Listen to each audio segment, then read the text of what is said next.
कई बार विवादों में फंसने के बाद पटवारी की परीक्षा हुई, नतीजे निकले। नतीजे निकलने के बाद जो परीक्षा में बैठे थे वह कह रहे हैं कि उनके साथ नाइंसाफी हो गई नॉर्मलाइजेशन के नाम पर। ये सभी परीक्षार्थी हैं जो पटवारी परीक्षा में बैठे हुए थे। राजस्थान कर्मचारी चयन आयोग के दफ्तर आए हुए हैं अपनी पीड़ा बताने के लिए। अब बताइए कि क्या दिक्कत क्या है आप लोगों की? सर, पटवारी भर्ती परीक्षा जैसे सर विदित है कि दिसंबर 2019 में से विज्ञप्ति जारी हुई थी और 23-24 अक्टूबर को इसका एग्जाम हुआ 4 पारियों में। तो 23 अक्टूबर को 2 पारी थी और 24 अक्टूबर को 2 पारी थी। तो इसमें ये हुआ है रिजल्ट के बाद कि 23 अक्टूबर की दोनों पारियां मतलब पहली, दूसरी और तीसरी पारियों में लड़कों के मतलब लगभग 10 से 15 नंबर बढ़ाए गए हैं और चौथी पारियों के लड़कों के लगभग 10 से लेकर 17 नंबर तक घटाए गए हैं। जैसे पता चला सर, जैसे हमारे आंसर की के बाद हमारे रो मार्क्स पता था। जैसे मैं एमबीसी कैटेगरी से हूं और मेरे रो मार्क्स 215 है और मेरे नॉर्मलाइजेशन के बाद मतलब नंबर घटा दिए गए क्योंकि कट ऑफ 205 गए, मेरा नंबर नहीं है। इस वजह से हमें पता है कि चौथी शिफ्ट वालों के सभी के नंबर घटा दिए गए। आपका क्या नाम है? सुल्तान। अब कितना नंबर आया था, कितना पर कट ऑफ गया है? मेरे 226 नंबर थे, लेकिन इन्होंने घटा के हमारी कैटेगरी की कट ऑफ 219 है ओबीसी की, लेकिन मेरा नाम लिस्ट में नहीं है। तो मेरे नंबर जो इन्होंने फॉर्मूला दिया है, फॉर्मूले के अकॉर्डिंग मेरे नंबर 210 के अराउंड बन रहे हैं। लेकिन इन्होंने जो भी किया है फोर्थ शिफ्ट के साथ, ये नंबर घटाने का काम बहुत गलत था क्योंकि शिफ्ट में रेंडम अलॉटमेंट नहीं था स्टूडेंट्स का। कभी कहीं संभाग वाइज पेपर था, कहीं अलग अलग डिस्ट्रिक्टों में चुनाव की वजह से इन्होंने पेपर वहां के करवाए नहीं थे। तो स्टूडेंट्स का रेंडम अलोकेशन नहीं था। नॉर्मलाइजेशन करने का प्रोसेस ये होता है कि टॉपर्स के अकॉर्डिंग करते हैं, 0.1% टॉपर्स लेते हैं और फिर करते हैं। इन्होंने शिफ्ट के सभी के शिफ्ट का जो अलग अलग शिफ्ट थी उनका एवरेज निकाल के नॉर्मलाइजेशन किया, टॉपर्स के अकॉर्डिंग नहीं किया। सेंटर की जितनी भी एग्जाम है उनका जो फॉर्मूला है ना नॉर्मलाइजेशन का, उनमें से किसी भी एग्जाम वाला फॉर्मूला इनके फॉर्मूले से मैच नहीं करता। आप लोग मिले यहाँ पर कर्मचारी चयन बोर्ड आयोग के अध्यक्ष से, क्या बोला उन्होंने? उन्होंने बोला कि हम एक कमेटी गठित करेंगे जो रिजल्ट पे समीक्षा करेगी और वो तय करेगी, वैसा किया जाएगा। और सर इन्होंने जब विज्ञप्ति निकाली तब नोटिफिकेशन में ये नहीं डाला कि नॉर्मलाइजेशन किया जाएगा। सीजीएल 2017 का एक सुप्रीम कोर्ट ने निर्णय दिया है, उसके अनुसार एग्जाम के बाद किसी नोटिफिकेशन में आप नहीं कर सकते हो नॉर्मलाइजेशन। जबकि इन्होंने मीडिया में भी ये छपा कि चौथी पारी का पेपर है वो टफ था और चेयरमैन साहब का इंटरव्यू था, उन्होंने भी बताया कि चारों पेपर एक जैसे हैं और नॉर्मलाइजेशन की जरूरत नहीं है। उसके 15 दिन बाद नोटिस जारी होता है कि नॉर्मलाइजेशन होगा।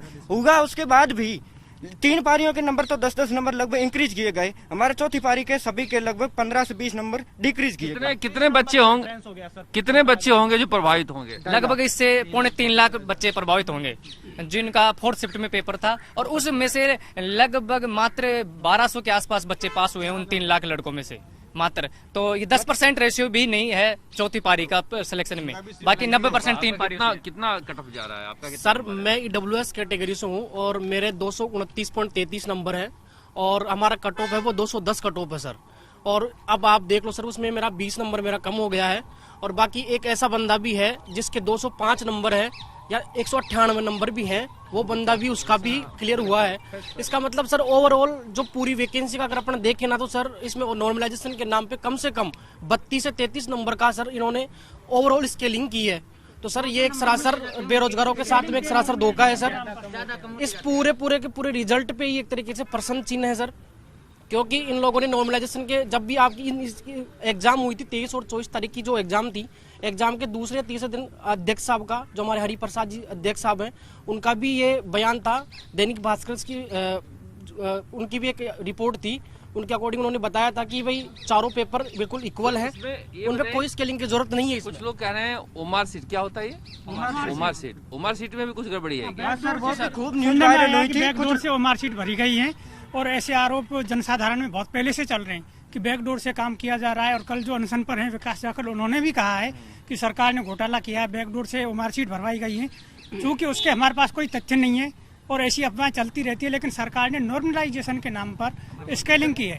इस नाम क्योंकि पर चारों पेपर समान स्तर के थे और के नाम पर आप ये नहीं कर ये सकते कि किसी के घटाएं और किसी के किसी नंबर के घटाओ या बढ़ा बढ़ाओ, सकते। क्योंकि नंबर चारों तो पेपर increase समान और लेवल हमारे के हैं। decrease, ये कोई जो सर कम normalization नंबर वाला का था rule वो नहीं है। पास हो चुका है और जो ज्यादा नंबर वाला था वो फेल हो गया। जैसे मैं एमबीसी से हूँ, 205 कट ऑफ गई है, 195 वाला पास हो गया, 215 वाला फेल हो गया है। मैं भी एमबीसी तो ऐसा किया गया है इसी 225 मार्क्स हैं, उसके बावजूद मेरा कहीं लिस्ट में नंबर नहीं है। ऐसी बात है सर, हमारी शिफ्ट के अंदर 240 लाया है, वो भी जनरल और ओबीसी में फेल हुआ और है। सर जैसे कि जो भी पास भी हुआ है हमारी कैटेगरी में, जैसे जनरल से कोई बंदा पास हुआ है 34 शिफ्ट में से, वो 242 नंबर पे जाके पास हुआ है लगभग। अब 242 का नॉर्मलाइजेशन के बाद स्कोर 220 ही रह गया है। ये 2 गुना की कट ऑफ है। जब फाइनल कट ऑफ जारी होगी तो वो बंदा भी बाहर हो जाएगा। चौथी शिफ्ट से किसी का भी सिलेक्शन नहीं होगा, मात्र 1% भी रेशो नहीं रहने की शायद संभावना। आप लोग कोर्ट भी जा रहे हो? कोर्ट में भी हम जा रहे हैं, हमने वकील से भी परामर्श किया है। 2 बार RS साक्षात्कार दे चुका हूँ अभी तक के। पिछली बार SI का भी साक्षात्कार दिया है, इतने कंपटीशन पास किए हैं और पटवारी के 2 गुना में भी हमारा नंबर नहीं है, जबकि वास्तविकता में 225 प्लस हमारा स्कोर है। सभी पेपरों का लेवल इक्वल है। जो बंदे RS के 2 बार साक्षात्कार दे चुके हैं, SI का साक्षात्कार दे चुके हैं और पटवार के 2 गुना तक में 225 प्लस मार्क लाके भी हम 2 गुना में नहीं है।